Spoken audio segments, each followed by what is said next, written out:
ایران نے امریکہ کے ساتھ امن مذاکرات کے لیے شرائط نرم کر دی۔ امریکی اخبار وال اسٹریٹ جرنل کا دعویٰ۔ رپورٹ کے مطابق تہران نئی تجاویز میں ناکہ بندی کے فوری خاتمے سے دستبردار ہوگا۔ ایران آئندہ ہفتے پاکستان میں مذاکرات کرنے پر بھی آمادہ ہو گیا۔ ایران نے پاکستان کے ذریعے امریکہ کو 14 نکاتی تجاویز بھیجی ہیں۔ تجاویز میں جوہری پروگرام اور میزائل پروگرام پر بات چیت نہیں ہوگی۔ ابنائے ہرمز کھولنے پر گفتگو ناکہ بندی ختم کرنے کے عمل سے مشروع کر دی۔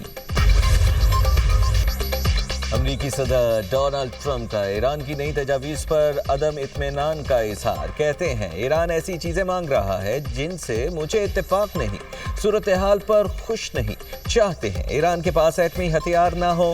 ایران کی موجودہ قیادت الجھن کا شکار ہے، ان میں کوئی کچھ کہتا ہے، کوئی کچھ۔ ایرانیوں کو پتہ ہی نہیں ان کی قیادت کس کے پاس ہے۔ فلوریڈا میں تقریب سے خطاب میں بولے، ایسا نہیں کریں گے کہ ایران جنگ سے جلدی نکل جائے اور مشکل دوبارہ سے کھڑی ہو جائے۔ آبنائے ہرمز میں تیل سے بھرے 400 بحری جہاز کھڑے ہیں۔ یہ جہاز وہاں سے نکل آئے تو ایندھن کی قیمتیں بہت کم ہو جائیں گی۔ امریکی صدر نے شکوہ کیا کہ ہمیں اس جنگ میں نیٹو سے کوئی مدد نہیں ملی، حالانکہ ہم ان پر کھربوں ڈالر خرچ کرتے ہیں۔ ایران کی سفارتی کوششوں میں تیزی۔ وزیر خارجہ عباس اراغچی کا 6 ممالک سے رابطہ۔ قطر، ترکی، سعودی عرب، مصر، عراق اور آذربائیجان کے وزراء خارجہ سے گفتگو۔ ایران کے نئے امن منصوبے سے آگاہ کیا۔ کہا تہران پائیدار جنگ بندی اور آبنائے ہرمز کی بحالی کے لیے سنجیدہ ہے۔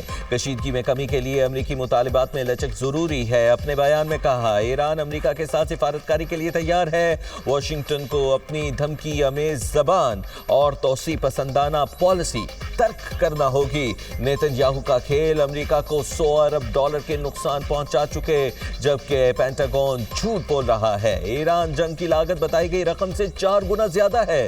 اسرائیل فرسٹ کا ہمیشہ مطلب امریکہ لاسٹ ہی ہوتا ہے۔ دشمنوں کے خلاف معاشی محاذ پر جدوجہد بھی ناگزیر ہے۔ ایران کے سپریم لیڈر مجتبی خامنئی کا بیان۔ کہا ملک کو اپنے دشمنوں کو شکست دینے کے لیے معاشی میدان میں بھی لڑنا ہوگا۔ ایران نے فوجی محاذ پر دنیا کو اپنی ترقی اور برتری دکھا دی۔ اب معاشی اور ثقافتی جہاد کے مرحلے میں بھی دشمنوں کو ناکام بنانا ضروری ہے۔ عوام مقامی طور پر تیار کردہ مصنوعات کے استعمال کو ترجیح دیں۔ کاروباری افراد ملازمین کو نوکری سے نہ نکالیں۔ ایرانی رہبر اعلیٰ کے مشیر محسن رضائی کا کہنا ہے امریکی وزیر جنگ جغرافیے کے بارے میں کچھ نہیں جانتے۔ پیٹ ہیگسیت کو ایران، آبنائے ہرمز اور خلیج فارس کی پیچیدگیوں کے بارے میں معلومات نہیں۔ امریکی وزیر جنگ کو معلومات ہوتی تو اپنی فوج کو دلدل میں نہ پھنساتے۔ امریکی ابھی خلیج فارس اور بحیرہ عمان میں بہت سے سبق سیکھیں گے۔ ایرانی بندرگاہوں کی ناکہ بندی امریکی فوجی کارروائیوں کا تسلسل ہے۔ ایرانی صدر مسعود پزشکیان کا کہنا ہے صبر و تحمل اور مفاہمت کا مظاہرہ کیا۔ دنیا نے ایران کے صبر اور مفاہمت کو دیکھا۔ یہ جابرانہ رویہ ناقابل برداشت ہے۔ ایرانی چیف جسٹس غلام حسین محسنی کہتے ہیں دباؤ اور جبر کی بنیاد پر مذاکرات ہرگز قبول نہیں۔ اس پر حکومت کے تمام ذمہ دار متفق ہیں۔ ہم مذاکرات کا خیر مقدم کرتے ہیں لیکن مسلط کردہ شرائط پر نہیں۔ ایران کے ساتھ مسلح کشیدگی ختم ہو گئی۔ ٹرمپ کا کانگریس کو خط۔ کہا 28 فروری 2026 کو شروع ہونے والی کشیدگی اب مکمل طور پر ختم ہو گئی ہے۔ 7 اپریل کو 2 ہفتوں کی جنگ بندی کا حکم دیا گیا تھا، بعد میں مزید توسیع کی گئی۔ جنگ بندی کے بعد سے کوئی جھڑپ نہیں ہوئی۔ اس صورتحال میں کانگریس سے 60 روز کے اندر منظوری لینے کی شرط اب لاگو نہیں ہوتی۔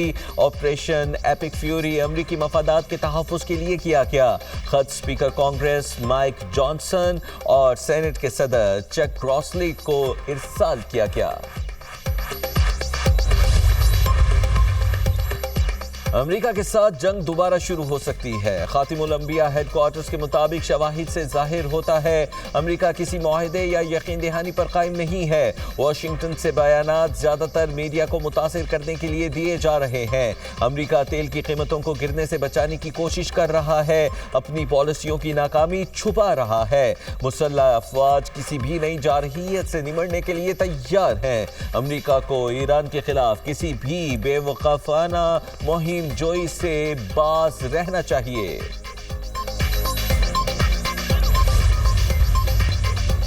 ایران نے اسرائیل کے لیے جاسوسی کرنے والے مزید 2 افراد کو پھانسی دے دی۔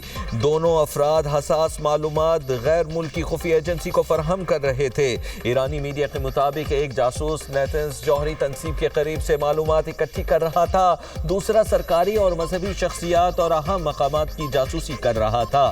دونوں مجرم اسرائیلی خفیہ ایجنسی موساد کے ساتھ رابطے میں تھے۔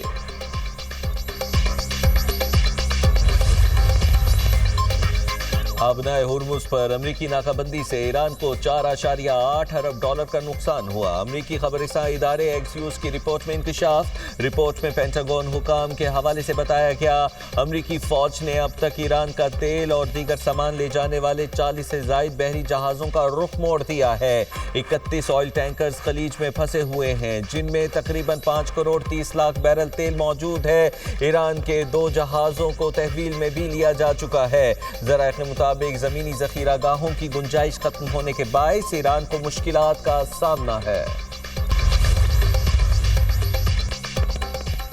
امریکہ نے مشرق وسطیٰ کے اتحادیوں کو اسلحہ اور فوجی آلات فروخت کرنے کی منظوری دے دی۔ قطر، کویت، متحدہ عرب امارات اور اسرائیل کو مزید اسلحہ اور فوجی آلات فروخت کیے جائیں گے۔ اسلحے کی مالیت $8.60 ارب بنتی ہے۔ امریکی محکمہ خارجہ نے کویت کو $2.5 ارب کا بیٹل کمانڈ سسٹم اور متعلقہ آلات فروخت کرنے کی منظوری دی۔ اسرائیل کو بھی $99 کروڑ 24 لاکھ کے ایڈوانس پریسیجن کل ویپن فروخت۔ قطر کو $4 ارب 1 کروڑ کے پیٹریوٹ میزائل، متحدہ عرب امارات کو $14 کروڑ 76 لاکھ کے ایڈوانس پریسیجن کل ویپن بیچنے کی بھی منظوری دے دی گئی۔ نائب وزیر اعظم اسحاق ڈار کی کویت کے وزیر خارجہ سے ٹیلی فونک گفتگو، دونوں رہنماؤں کا خطے کی بدلتی صورتحال پر تبادلہ خیال، وسیع تر اقتصادی اثرات پر بھی گفتگو کی۔ فریقین نے پاکستان اور کویت کے درمیان مضبوط برادرانہ تعلقات کا اعادہ کیا۔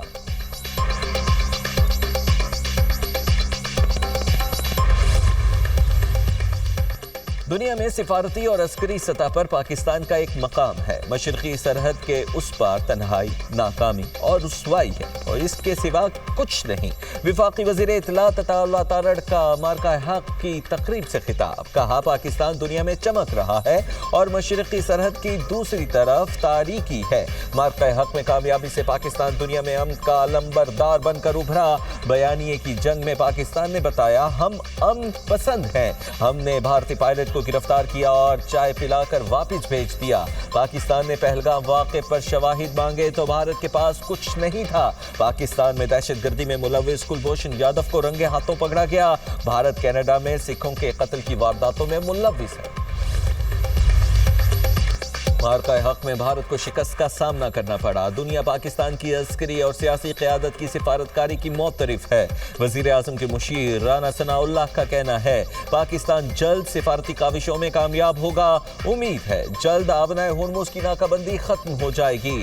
وزیر اعظم، فیلڈ مارشل اور نائب وزیر اعظم مسلسل کاوشیں کر رہے ہیں۔ سوشل میڈیا پر کچھ لوگ گھٹیا سیاست کر رہے ہیں، یہ پاکستان کو نقصان پہنچانے سے باز نہیں رہتے۔ پاکستان کی تعریف صرف ٹرمپ نے ہی نہیں، سعودی عرب اور ایران نے بھی کی ہے۔ امریکہ اور ایران میں جنگ بندی جاری رہے گی۔ 15 سال سے کم عمر عازمین حج نہیں جا سکیں گے۔